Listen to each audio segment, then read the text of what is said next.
Saint John of the Cross was a mystic, poet, saint, and doctor of the Church. He was born in a small town called Fontiveros in Spain.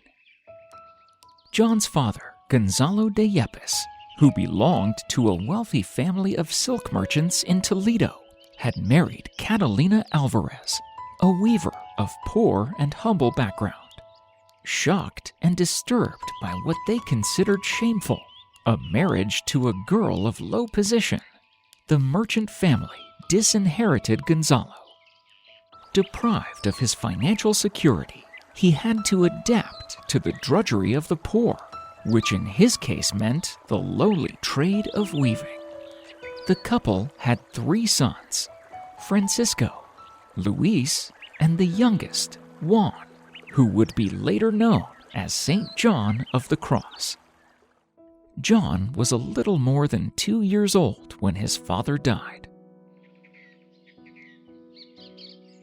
His older brother, Luis, died 2 years after that, likely because of malnutrition. Catalina, along with little John, left their home and reached Medina del Campo, the bustling market center of Castile. When she received a job offer in a weaving position, she wasted no time in saying yes. Catalina was described as a devout Christian who brought up her sons with the greatest Christian spirit and encouraged them to be devoted to the Mother of God. John was enrolled in a school for poor children where he received an elementary education. The school resembled an orphanage where the children received food, clothing, and lodging. John was given a religious education from a young age, and he chose to follow a religious path even as a child. He served as an acolyte at an Augustinian monastery. In his spare time, he worked in a hospital and developed a great love for the poor and the sick. He sometimes felt that he was in the presence of Jesus when he was tending the patients. At age 17, the bright young lad enrolled at the Jesuit school, where lectures in grammar, rhetoric, Latin, and Greek were the rule. These years of hospital work and study, tasks that called for responsibility and diligence, complemented John's early experiences of poverty. In 1563, at age 21, John entered the Carmelite novitiate, recently founded in Medina. John probably took this decision as he was inspired by the contemplative spirit and its devotion to Mary, the Mother of God. That same year, he received the habit of the order and the religious name John of St. Matthias. He completed further studies at Salamanca and in 1567 was ordained to the priesthood. Shortly after ordination, the young friar returned to Medina del Campo, where he met the great Carmelite reformer, Teresa of Avila. They were years apart in age when they first met. Teresa was beginning the foundation of her second Reformed Carmel at the age of 52. And John was a newly ordained priest who had just turned 25.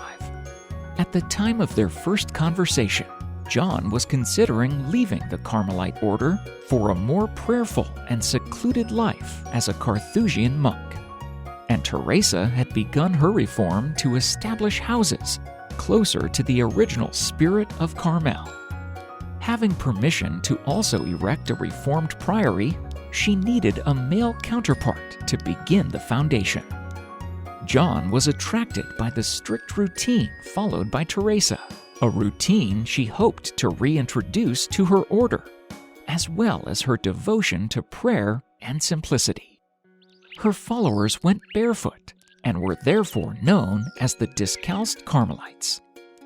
On November 28, 1568, Teresa founded a new monastery.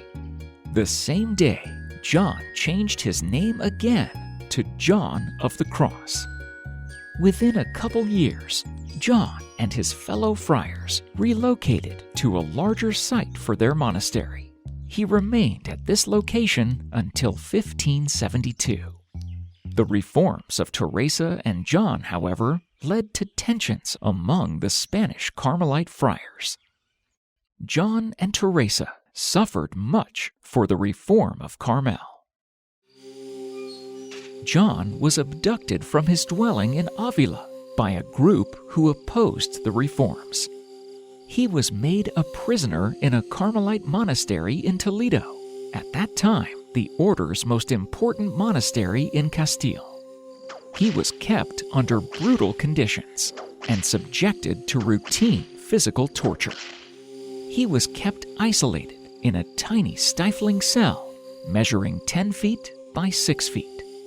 He was publicly lashed before the community weekly, fed a very poor diet, and not even given a change of clothes. His physical health suffered greatly.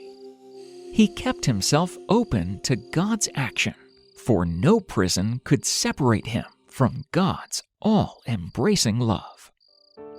During this time, he had many beautiful experiences and encounters with God in prayer. When the time ordained by God came, he escaped and made his way to a monastery of Reformed Carmelite nuns in Toledo. They barely recognized him, for they found him emaciated, confused, and looking barely alive. St. John's experience in imprisonment brought with it a purification of the purest quality. It produced the most beautiful poetry Spain ever had, the spiritual canticle. After escaping, John spent 8 months recuperating and writing Ascent of Mount Carmel, the prose commentaries on his poetry that explained the mystic way.